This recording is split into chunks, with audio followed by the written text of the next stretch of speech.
The stars burned cold and distant as Commander Daniel Cole stood on the bridge of the starship Horizon. Red warning lights flashed across every panel. Alarms screamed through the corridors. The ship was dying, and everyone on board knew it. Through the main view screen, Daniel could see them. 47 Valari warships surrounded the horizon in a perfect circle. Their hulls gleamed silver in the light of the nearby sun. Each ship was twice the size of his own vessel. Each ship carried enough firepower to destroy a small moon. Daniel was 42 years old. He had gray at his temples and lines around his eyes from too many years of war. He had commanded the Horizon for 6 years, fought in 12 major battles, and watched too many good people die. Now, he was about to watch everyone else die too. Lieutenant Katie Morgan stood at her station on his left. She was young, only 28, with short brown hair and green eyes that never showed fear. She had been with Daniel since the beginning of the war. She was the best tactical officer he had ever known. "Shields at 12%, Katie reported. Her voice was steady. "Hull breaches on decks 4 through 7. We have lost contact with engineering." "Get me Ryan," Daniel said. The communication channel crackled with static before a voice came through. Ryan Peters was the chief engineer, a big man with rough hands and a calm mind. He was somewhere in the burning wreckage of the lower decks. "Commander, the engines are gone," Ryan said. There was smoke in his voice. "I have maybe 20 people still alive down here. The reactor is stable for now, but we cannot run. We cannot fight. I am sorry." Daniel closed his eyes for a moment. The Horizon had been his home for 6 years. His crew had been his family. Now they were trapped, surrounded, and waiting to die. The Valari Empire had swept across the galaxy like a plague. They had conquered 17 species in 200 years. They did not negotiate. They did not show mercy. They arrived at your world, demanded surrender, and destroyed everything if you refused. Humanity had refused. For 5 years, the human fleet had fought the Valari across a dozen star systems. They had won some battles and lost many more. Earth's colonies had fallen one by one. The homeworld itself was under threat. And now the Horizon, the last ship defending the colony on New Providence, was about to become another piece of wreckage floating in the void. "Commander," Katie said quietly. "They are hailing us." Daniel opened his eyes. "Put them on screen." The image that appeared made his blood run cold. High Commander Saylara of the Valari Imperial Fleet stood in the center of her bridge. She was tall, over 7 feet, with silver skin that seemed to glow from within. Her eyes were deep violet, and they held an intelligence that was almost frightening. Her uniform was white and gold, decorated with symbols of her many victories. Saylara had personally overseen the destruction of 3 human colonies. She had killed millions. And now she was looking at Daniel with something that might have been curiosity. "Human Commander," Saylara said. Her voice was smooth and cold. "Your ship is broken. Your fleet is scattered. Your species stands at the edge of extinction. I offer you one chance. Surrender now, and your crew will live as servants of the Empire. Refuse, and you will all die in the next 10 minutes. Daniel looked at her. He thought about his crew. He thought about his family back on Earth, his sister and her children who might never know what happened to him. He thought about all the humans who had died fighting these silver-skinned conquerors. Then he smiled.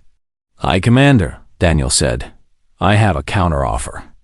Turn your ships around and go home. Leave human space and never return. Do that, and I will let you live." Silence filled both bridges. Katie stared at Daniel with wide eyes. Even Ryan, listening through the communication channel, said nothing. Saylara tilted her head. For a moment, something flickered across her face. It might have been surprise. It might have been amusement. It might have been respect. You are joking, she said. I never joke about survival, Daniel replied. Yours or mine. Solara studied him for a long moment. Then she shook her head slowly. You humans are strange creatures. You fight when you cannot win. You threaten when you have no power. You smile when you should be afraid. She leaned forward slightly. What makes you think you can threaten me? Daniel turned to Katie. Lieutenant, what is our current position relative to the Volari flagship? Katie checked her instruments. We are approximately 4,000 meters from their bow, Commander. And what is the yield of our reactor if it goes critical? Katie understood immediately. Her face went pale, but her voice remained steady. Enough to destroy everything within 10,000 meters, Commander. Daniel turned back to Solara. The alien woman was watching him with new interest. You see, High Commander, Daniel said, I may not be able to win this battle, but I can make sure you lose it too. One command from me and my engineer overloads our reactor. We ram your ship at full acceleration. Your flagship, your crew, and your entire command structure disappear in nuclear fire. He paused. The question is whether you are willing to die with me. Solara was silent for a long time. Her violet eyes never left Daniel's face. You would kill yourself and everyone on your ship just to destroy me, she said slowly. It was not a question. Yes, Daniel said simply. Why? You could surrender. You could live. Daniel thought about the question. He thought about his father, who had taught him to stand up for what was right. He thought about his mother, who had told him that some things were worth dying for. He thought about every human who had ever refused to kneel before a tyrant. Because some things matter more than living, Daniel said. My people will never be slaves. We will never bow to conquerors. We would rather die free than live in chains. He straightened his shoulders. That is what it means to be human. Solara stared at him. Something changed in her expression. The coldness melted away, replaced by something deeper and more complex. She looked at Daniel the way a scientist might look at a new species, with wonder and a touch of fear. You are not like the others, she said quietly. The other species, they begged. They bargained. They surrendered when they saw they could not win. But you, she shook her head. You are something new. Is that a yes or a no to my offer? Daniel asked. Solara smiled then, a thin and dangerous smile. It is neither. It is simply an observation. She reached for something off-screen. You have made your choice, Commander. Now we will both live with the consequences. The communication channel closed. The Volari ships began to move. Daniel turned to his crew. 23 people remained on the bridge, all of them looking at him with a mixture of fear and determination. They knew what was coming. They knew what he was about to order. All hands, Daniel said, his voice carrying across every speaker on the ship. This is the commander. In a few minutes, we are going to do something crazy. We are going to ram the Volari flagship at full speed. Most of us will not survive. But our sacrifice will mean something. It will show the galaxy that humans do not surrender. It will give our people a chance to fight on. He paused. I am proud to have served with every one of you. I am proud to have served you. It has been the honor of my life. He turned to Katie. Lieutenant, set collision course for the Volari flagship. All power to engines. Katie's hands moved across her console. Course set, Commander. Engines at maximum. The horizon lurched forward. The stars streaked past as the ship accelerated toward its final destination. Ahead, the Volari flagship grew larger and larger in the VIEWSCR EEN. Daniel watched it coming. He felt calm. He felt ready. The last thing he saw was Solara's face on the view screen, her violet eyes wide with something that looked almost like admiration. Then there was light and heat and nothing at all. 15 years passed like water through open fingers. The galaxy changed in ways no one could have predicted. The war that everyone thought would end humanity instead ended the Volari Empire. When the horizon collided with Solara's flagship, the explosion killed the most powerful military leader the Volari had known in generations. Without her iron will holding them together, the empire fractured like glass dropped on stone. Factions formed. Civil wars erupted. The Volari turned their weapons on each other instead of humanity. By the time they stopped fighting among themselves, the humans had rebuilt their fleet and fortified their borders. The moment for conquest had passed. Now there was peace. An uneasy peace, full of suspicion and old wounds, but peace nonetheless. The Volari Confederacy, as they now called themselves, had signed treaties with Earth. Trade routes opened. Ambassadors were exchanged. The galaxy moved on, but some things could never be forgotten. On Earth, in the capital city of the United Human Federation, a monument stood in the central plaza. It was made of black stone and white marble, rising 50 meters into the sky. At its base were carved the names of every crew member who died on the horizon. At the top was a statue of Daniel Cole, his face turned toward the stars, his hand raised in a final salute. Every year, on the anniversary of the battle, millions gathered at the monument. They lit candles. They sang songs.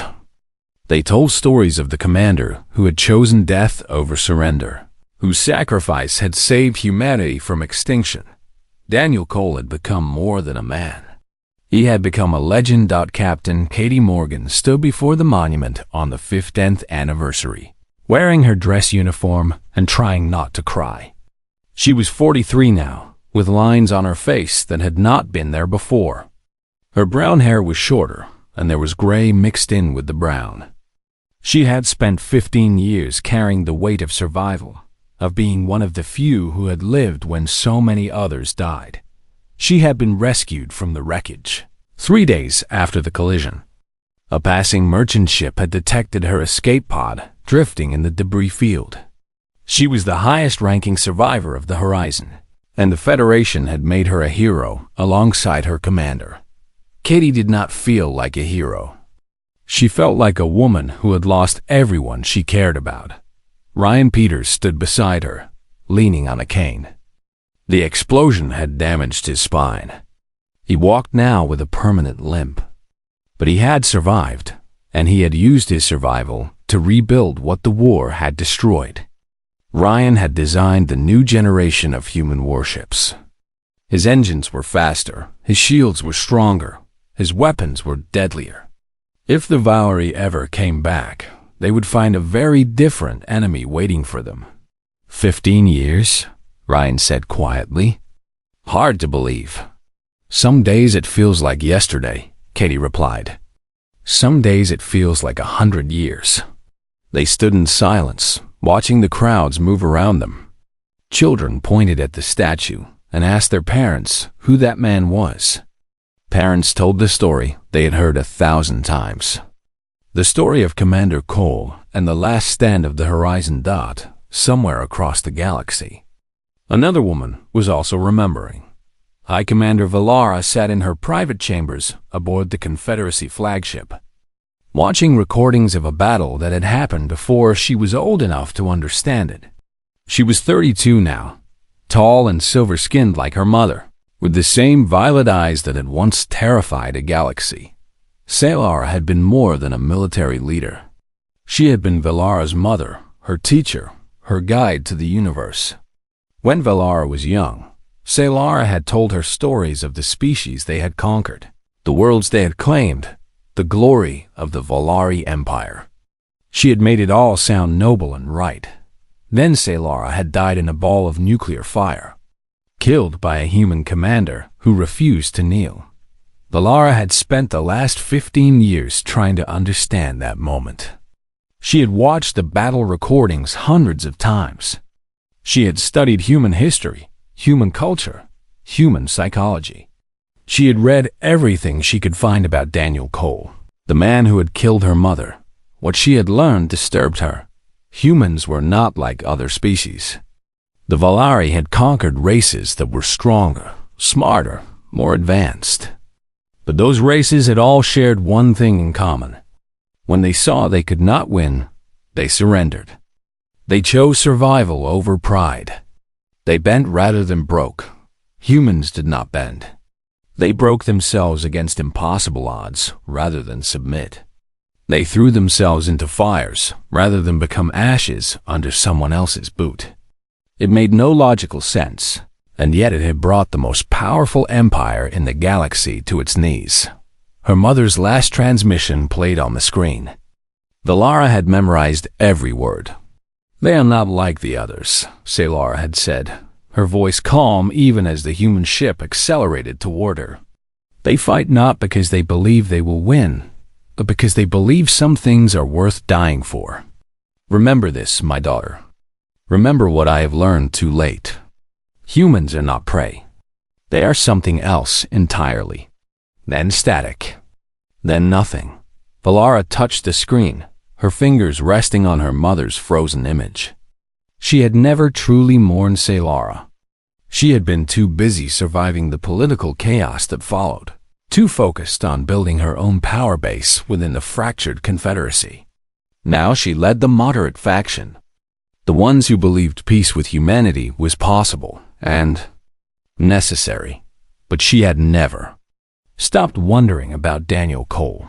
She had never stopped asking herself what kind of creature would choose certain death over mere surrender.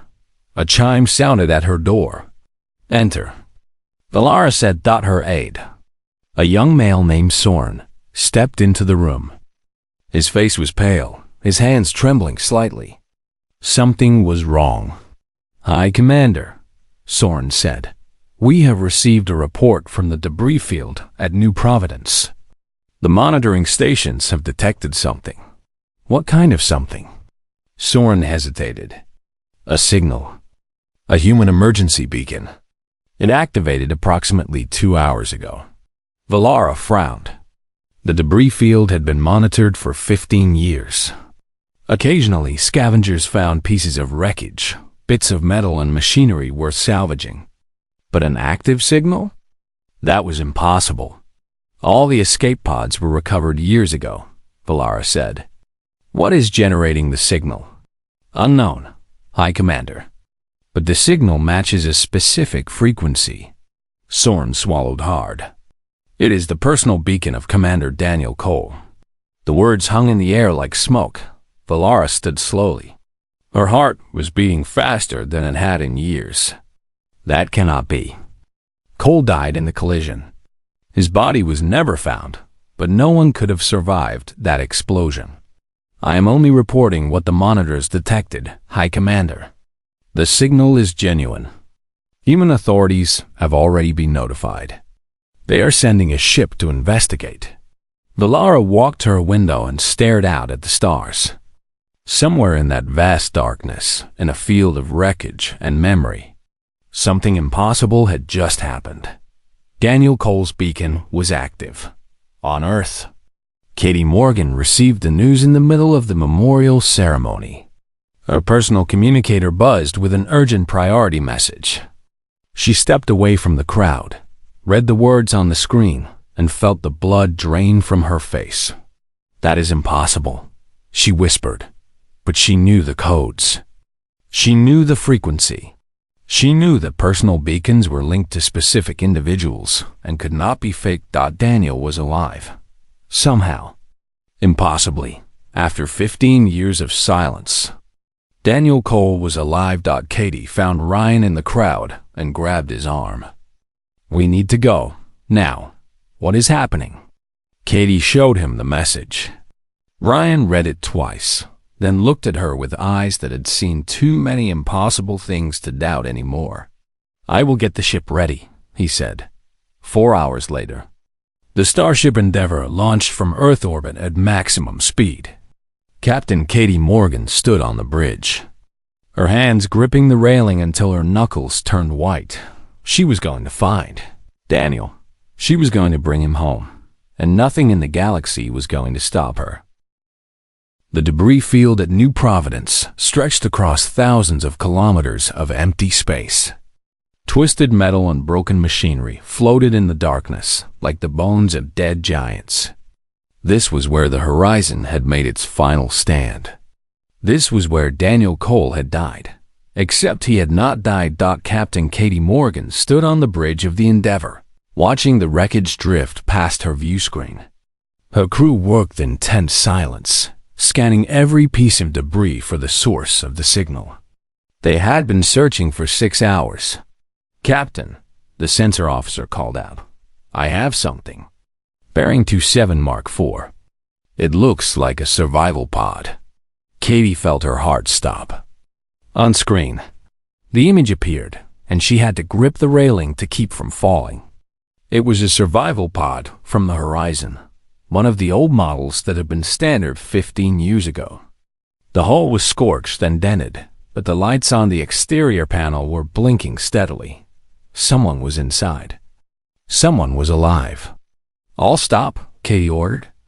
"Launch recovery team. I want that pod in our bay in 10 minutes." It took 8. Katie was waiting in the landing bay when the pod was brought aboard. Dr. Amanda Liu stood beside her, medical kit in hand, ready for anything. The recovery team set the pod down gently and stepped back. For a long moment, no one moved. The pod sat there, battered and burned, keeping its secrets. "Open it," Katie said. A technician input the emergency release code.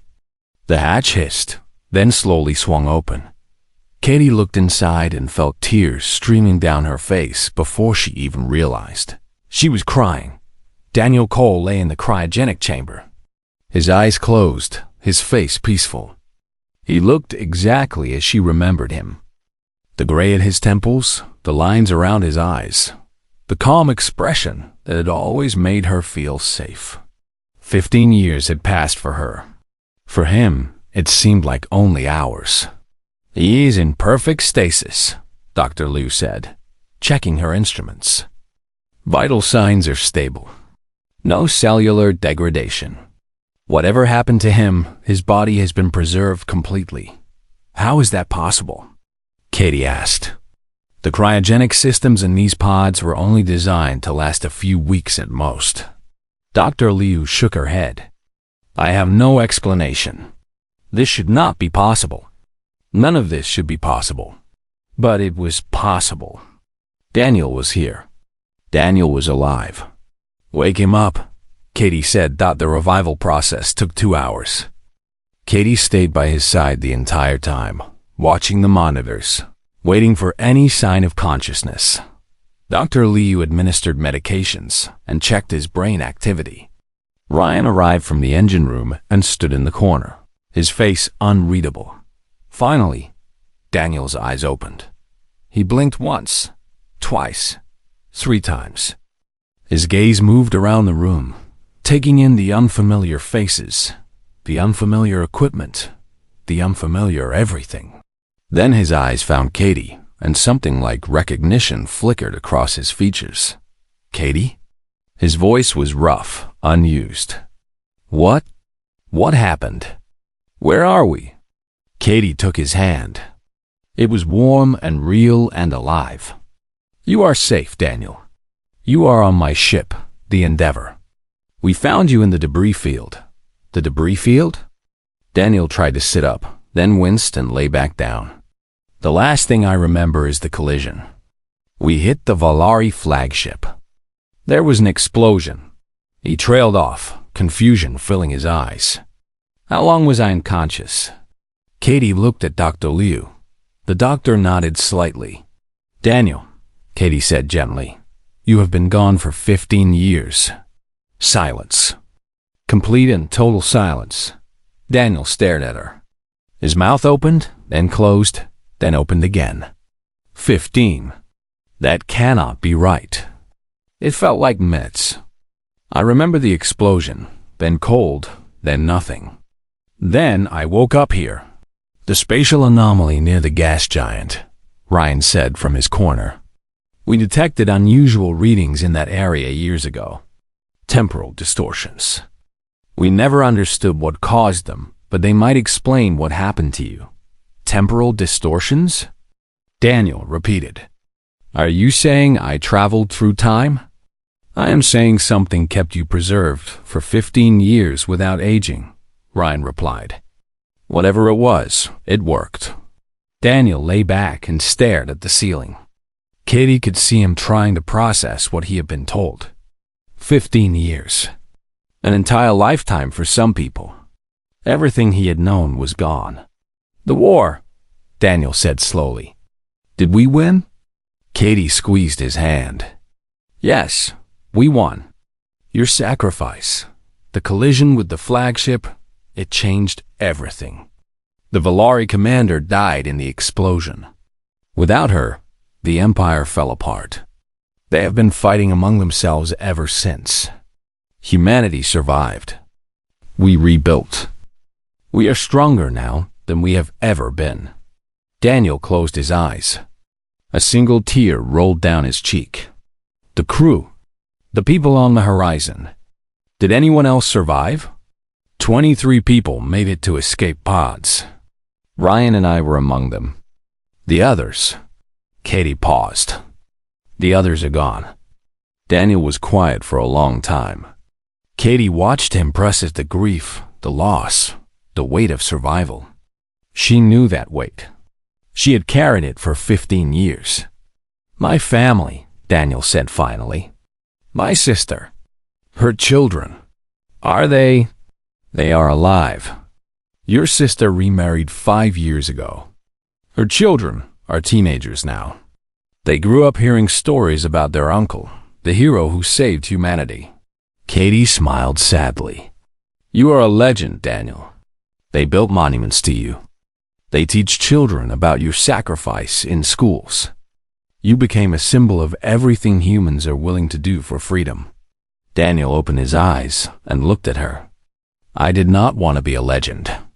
I just did not want to kneel. I know. But that is exactly what made you one. The news of Daniel's return spread across the galaxy within hours. Human news networks interrupted their regular programming to announce that Commander Cole had been found alive. People wept in the streets. Religious leaders called it a miracle. Politicians scrambled to figure out what this meant for the delicate peace with the VALARI. Daniel was overwhelmed. He spent his first few days on the Endeavor, trying to catch up on 15 years of history. He read reports about the war's end, the formation of the Confederacy, the treaties that had been signed.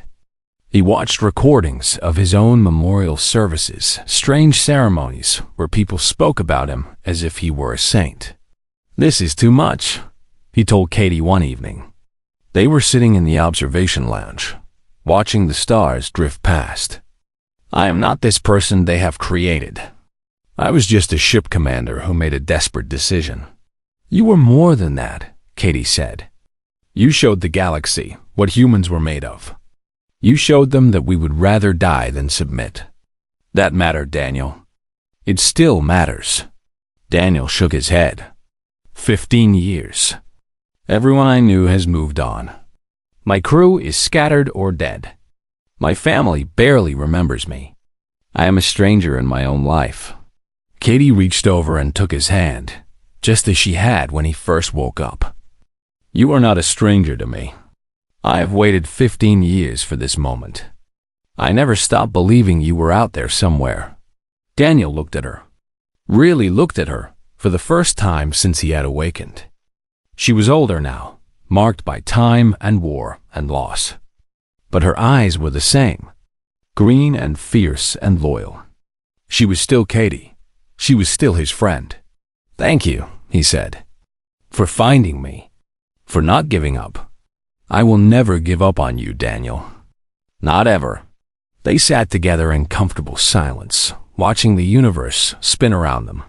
3 days later, a message arrived from the Valari Confederacy. High Commander Valara, leader of the moderate faction, had heard about Daniel's return. She was requesting a meeting. Katie brought the message to Daniel herself. You do not have to do this. No one would blame you for refusing. Daniel read the message carefully. Valara, the daughter of the woman he had killed. She wanted to meet the man who had destroyed her mother, her empire, her entire way of life. What do you think she wants? Daniel asked. I do not know. Maybe answers. Maybe closure. Maybe something else entirely. Katie paused. The diplomats are going crazy trying to figure out how to handle this. Your return has disrupted everything. The Valari do not know what to do with a dead hero who is suddenly alive again. Daniel thought about it for a long moment. He thought about Salar's face in those final seconds, the strange expression she had worn as the horizon screamed toward her. He thought about what it meant to be responsible for someone's death, even an enemy's death. I will meet her, he said. Are you sure? No, Daniel admitted. But I think I need to. I think we both need to understand what happened that day. Maybe it is time for some answers. Katie nodded slowly. Then I will arrange it. But Daniel, be careful. The Valari are not like us. They think differently. They feel differently. Valara might want peace, or she might want revenge. I know, Daniel said. But I have already died once for humanity. I can risk a conversation. The meeting was set for 2 weeks later on a neutral space station in unclaimed territory. Daniel Cole, the dead hero, would finally face the daughter of his greatest enemy. The galaxy held its breath and waited. The space station hung in the void between stars, a spinning wheel of metal and light in the endless darkness. It was called Neutral Point 7, a diplomatic outpost built specifically for meetings like this one. No weapons allowed. No military escorts. Just two people trying to understand each other across a gulf of blood and history. Daniel Cole stood in the main conference chamber, waiting. He wore a simple uniform without medals or decorations. He had refused them all. The politicians had wanted him to look impressive, to project strength and authority. Daniel did not care about projecting anything. He just wanted answers. Katie stood by the door, watching him with worried eyes. She had insisted on accompanying him this far, even though she could not enter the meeting itself. Protocol demanded that Daniel and Valara meet alone. You still have time to change your mind, Katie said. I know. She is the daughter of the woman you killed. She has every reason to hate you. I know that too. Katie sighed. Just be careful, Daniel. Please. I did not spend 15 years waiting for you just to lose you again. Daniel turned and looked at her. He walked over and put his hand on her shoulder. I will be fine. Whatever happens in that room, I will come out of it. I promise. Do not make promises you cannot keep. I never do. The door to the chamber opened. A Valari aide stepped through, silver-skinned and formal. Commander Cole, High Commander Valara is ready to receive you. Daniel nodded. He gave Katie one last look, then turned and walked through the door. The conference room was large and empty, with curved walls and a ceiling made of transparent material that showed the stars outside. A single table sat in the center, with two chairs facing each other. One chair was empty. The other was occupied. Valara rose as Daniel entered. She was tall, over 7 feet, with silver skin that seemed to catch the starlight and hold it. Her eyes were deep violet, the same color her mother's had been. She wore a simple white robe without military decorations. Daniel stopped walking. For a long moment, they simply looked at each other. He saw so much of Salara in her. The height, the coloring, the way she held herself with quiet dignity. But there were differences too. Valara's face was softer, younger. Her eyes held curiosity instead of cold calculation. She looked at him not as a predator examining prey, but as a scholar studying something she did not understand. Valara broke the silence first. Her voice was quiet, almost a whisper. No, this cannot be. You have returned. The words hung in the air like ghosts. Daniel heard the shock in her voice, saw the disbelief in her eyes. She had known he was alive, of course. She had arranged this meeting. But seeing him in person, standing before her in flesh and blood, was something else entirely. I have, Daniel said simply, though I still do not entirely understand how. Valara walked slowly around the table, her eyes never leaving his face. I have seen recordings of you 1,000 times. I have studied your face, your voice, your mannerisms. I thought I knew everything about you. She stopped a few feet away from him. I was wrong. The recordings do not capture it. Capture what? The presence, She searched for the right word. The weight. You carry something in your eyes that I cannot describe. My mother saw it in those final moments. Now I see it too. Daniel did not know how to respond to that. He had spent 2 weeks preparing for this meeting, trying to anticipate what Valara might say or do. He had not expected this. May I sit? He asked, of course. Valara gestured to the chairs. They both sat down, facing each other across the narrow table. I killed your mother, Daniel said. There was no point in avoiding it. That truth sat between them like a third person in the room. Yes, you have every right to hate me. Valara tilted her head slightly. Hate you? I have spent 15 years trying to decide if I hate you. I have watched the recordings of the battle so many times that I can recite every word. I have analyzed every decision you made, every order you gave. And do you know what I concluded? No, you did what you had to do. My mother gave you a choice between death and slavery. You chose death. Any warrior would respect that choice, even if they disagreed with it. Daniel felt something loosen in his chest. He had not realized how tense he had been. Then, why did you want to meet me? Valara leaned forward slightly. Because I want to understand. Not just what you did, but why. My mother spent her final moments watching you charge toward her. And instead of fear or anger, she felt fascination. She transmitted a message to me just before the collision. Do you know what she said? No. She said, they're not like the others. She said you fought not because you believed you would win, but because you believed some things were worth dying for. Valara paused. I have never understood that. The Valari value survival above all else. We do not sacrifice ourselves for abstract concepts like freedom or dignity. We adapt, we endure, we survive. And yet here we are, Daniel said. Your empire is gone. Your mother is dead. All because one human ship refused to surrender. Yes, Valara's voice was soft. All because of that. They sat in silence for a moment. Daniel studied Valara's face, trying to read the emotions beneath the silver skin. He saw pain there, and confusion, and something that might have been hope. Can I tell you something? He asked, please. In the moment before the collision, when I knew I was about to die, I looked at your mother's face on my view screen. I expected to see hatred or contempt, but that is not what I saw. Daniel paused, remembering. She looked at me with respect, almost with admiration. It was the strangest thing. I was about to destroy her, and she looked at me like I had given her a gift. Valara nodded slowly. I believe you. My mother was many things, but she was never afraid of death.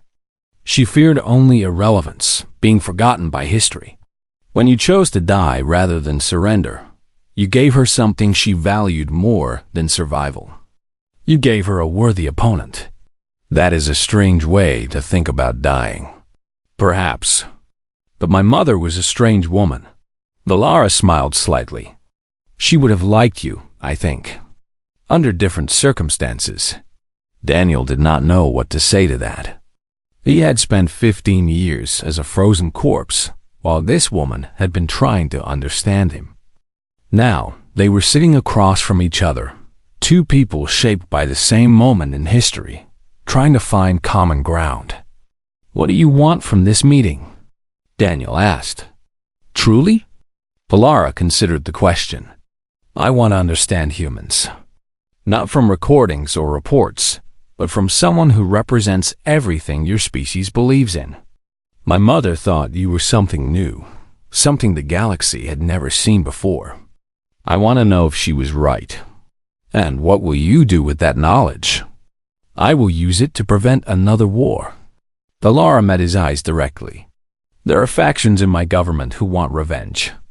They see your return as an insult, a reminder of our greatest defeat. They are calling for military action, for renewed conflict. I have been holding them back, but I cannot do so forever." Daniel leaned forward. "What do you need from me?" "I need you to help me understand. If I can explain to my people why humans think the way they do, why you value freedom over life itself, then perhaps they will see that another war would be futile. You cannot conquer a species that is willing to die rather than submit. You can only make peace with them." Daniel thought about it. He thought about the war he had fought, the friends he had lost, the sacrifice he had made. He thought about what it would mean to spend his second chance of life as a bridge between species. "I never wanted to be a symbol," he said finally. "I never wanted to be a legend. I just wanted to protect my people." "I know. That is what makes you perfect for this." Valara reached across the table, an alien gesture of connection. "You did not choose to become important. You simply did what you believed was right, and the galaxy changed around you. That is the kind of person who can change it again." Daniel looked at her outstretched hand. Silver skin, long fingers, so different from human. But the gesture was the same. An offering. A chance. He reached out and took her hand. "I will help you," he said. "Not because I care about politics or diplomacy, but because I am tired of war. I am tired of watching people die. If there is a chance for real peace between our species, I want to be part of it." Valara squeezed his hand gently. "Then we begin today. There is much work to be done, and we have 15 years of misunderstanding to overcome. But I believe it is possible. So do I." They talked for hours after that. Daniel told Valara about human history, about the wars and struggles that had shaped his species. He explained why freedom mattered so much, why humans would rather die than live under oppression. Valara listened carefully, asking questions, challenging assumptions, trying to understand Dot in return. She told him about the Valari, about their long history of conquest and survival, their belief that strength was the only true virtue, about the civil wars that had torn them apart after Salara's death, and the slow, difficult process of rebuilding something new. By the time they finished, both of them were exhausted. But something had changed between them. They were no longer enemies. They were not quite friends. But they were something, two people who had looked across the gulf of species and culture and found common ground. "Thank you for this," Valara said as they stood to leave. "Thank you for giving me a chance to understand." The treaty signing took place on Earth, in the Great Assembly Hall of the United Human Federation. It was a deliberate choice, symbolic and meaningful. The species that had nearly been destroyed by the Valari was now hosting them as partners and allies. Daniel Cole stood at the back of the hall, watching the ceremony unfold. Hundreds of dignitaries filled the seats, human and Valari side by side. Cameras broadcast the event to billions across the galaxy. This was history being made, and everyone knew it. The human president sat at one end of a long table, a middle-aged woman named President Eleanor Grant with steel-gray hair and a calm voice. At the other end sat the Valari leader, an elderly male named First Speaker Torvain. Between them lay the documents that would formally establish an alliance between their species. This was not just peace. This was partnership. Military cooperation, scientific exchange, cultural programs. Two species that had been ready to destroy each other 15 years ago, We're now promising to stand together against whatever threats the galaxy might bring. Katie Morgan stood beside Daniel, watching with tears in her eyes. She had worn her dress uniform for the occasion, every medal and ribbon she had earned over her long career. Ryan Peters sat in the front row, his cane resting against his chair, his face marked with an emotion that might have been pride or might have been disbelief. "I never thought I would see this day," Katie whispered. "Neither did I," Daniel replied. Neither did anyone. The signing itself took only moments. President Grant and First Speaker Torvain each placed their signatures on the documents, then stood and shook hands. The hall erupted in applause, a sound that seemed to shake the very walls. But Daniel's attention was elsewhere. He was watching Valara, who stood near the front of the Valari delegation. She wore formal robes of white and silver, her violet eyes fixed on the proceedings with an expression of quiet satisfaction. She had worked so hard for this moment. They both had. After the ceremony, there was a reception. Politicians mingled with diplomats. Military officers exchanged cautious pleasantries with their former enemies. Daniel found himself surrounded by people who wanted to shake his hand, to thank him, to simply stand in his presence. He escaped as quickly as he could, slipping through a side door onto a balcony overlooking the city. The night sky was clear, and the stars shone bright above the sprawling metropolis. Daniel leaned against the railing and took a deep breath. "You always were better at fighting than at politics." He turned. Valara stood in the doorway, a slight smile on her silver face. "Am I that obvious?" Daniel asked. "Only to someone who has studied you." Valara walked to the railing and stood beside him. The great hero, uncomfortable with praise. The legend who would rather be forgotten. "You are a strange creature, Daniel Cole. So you keep telling me." They stood in comfortable silence for a moment, looking up at the stars. So much had happened in the weeks since their first meeting.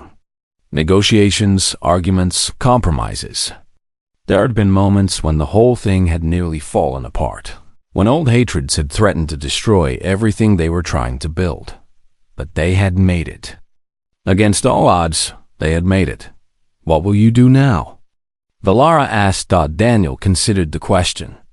It was something he had been thinking about for days. His old life was gone. His ship was debris floating in space. His crew was scattered across the galaxy. He was a man out of time, a legend who had outlived his own story. "I thought about retiring," he said. "Finding a quiet place somewhere, living out the rest of my days in peace. I have certainly earned it, but I spent 15 years frozen while the galaxy changed around me. I cannot spend the rest of my life sitting still."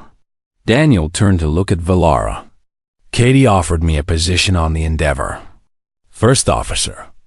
She said she could use someone with experience, someone who remembers what the war was really like." Valara nodded slowly. "And you accepted?" "I did. There are still threats out there. Still dangers that neither of our species can face alone. If this alliance is going to work, it needs people who believe in it. People who are willing to fight for it." He paused. "I have been fighting my whole life. I would rather fight for peace than for war. A noble sentiment. It is not about nobility. It is about purpose." Daniel looked back at the stars. "When I woke up in this new world, I felt lost. Everything I had known was gone. I was a stranger in my own life. But then I met you, and I realized something. The past does not matter as much as the future. What I did 15 years ago, the sacrifice I made, it only means something if we build something good from it." Valara was quiet for a long moment. When she spoke, her voice was soft. "My mother spent her whole life trying to conquer the galaxy. She believed that strength was the only thing that mattered, that survival of the fittest was the law of the universe. And in the end, she was defeated by someone who was not trying to survive at all. We both lost something that day. Yes, but perhaps we both gained something too." Valara turned to face him. I have spent my life learning about conquest and power. You have taught me something different. You have taught me that there are things worth more than survival, dignity, freedom, the willingness to stand for something greater than yourself. I did not teach you that. You learned it on your own. Perhaps. But you showed me it was possible. Valara extended her hand, the same gesture she had made at their first meeting. I do not know what the future holds, Daniel Cole. I do not know if this alliance will last, or if our species will learn to truly understand each other. But I know that I am glad you survived. I am glad you came back. Daniel took her hand. So am I.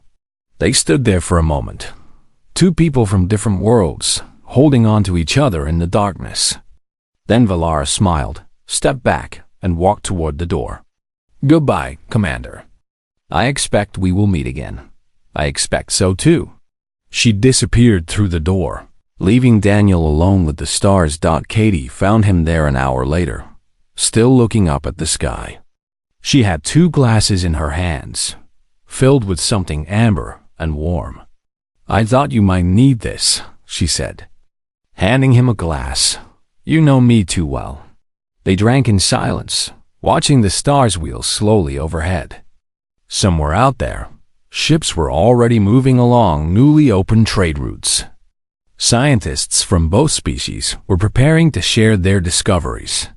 Military commanders were drawing up plans for joint operations against common threats. The galaxy was changing, slowly but surely, and they were part of that change. You know, Katie said eventually, when we found you in that debris field, I did not know what to expect. I thought maybe you would be different. Changed somehow. 15 years is a long time. Do you think I am different? Katie considered the question. Yes and no. You are still the same stubborn, principled man I served with on the horizon. But there is something else now. The kind of peace I never saw in you before. Maybe dying does that to a person. Maybe coming back does it. Katie raised her glass. To second chances. Daniel clinked his glass against hers. To second chances. They drank. The night grew deeper around them, but neither of them moved to go inside. They had spent 15 years apart, each carrying the weight of survival in their own way. Now they were together again, ready to face whatever came next. The Endeavor launches next week, Katie said. New mission, new crew, new challenges. Are you ready? Daniel smiled. It was the first time in a long time that the question did not feel like a burden. I have been waiting 15 years for this. I think I am ready. Good. Katie finished her drink and set the glass on the railing. Because I have a feeling this is going to be one hell of a ride. They walked back inside together, back to the celebration and the diplomats and the cameras. But before they went through the door, Daniel paused and looked back at the stars one more time. Somewhere out there, in the cold darkness between worlds, the debris of the horizon still floated. The ship that had died so humanity could live. The ship that had changed everything. Daniel Cole had died on that ship. But he had come back, somehow, impossibly.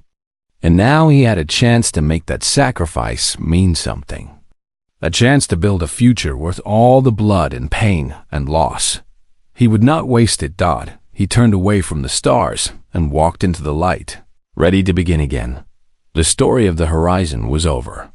But the story of Daniel Cole and Katie Morgan, and all the humans in Valari who had learned to see each other as something other than enemies, was just beginning. And somewhere in the great archive of galactic history, a new entry was being written.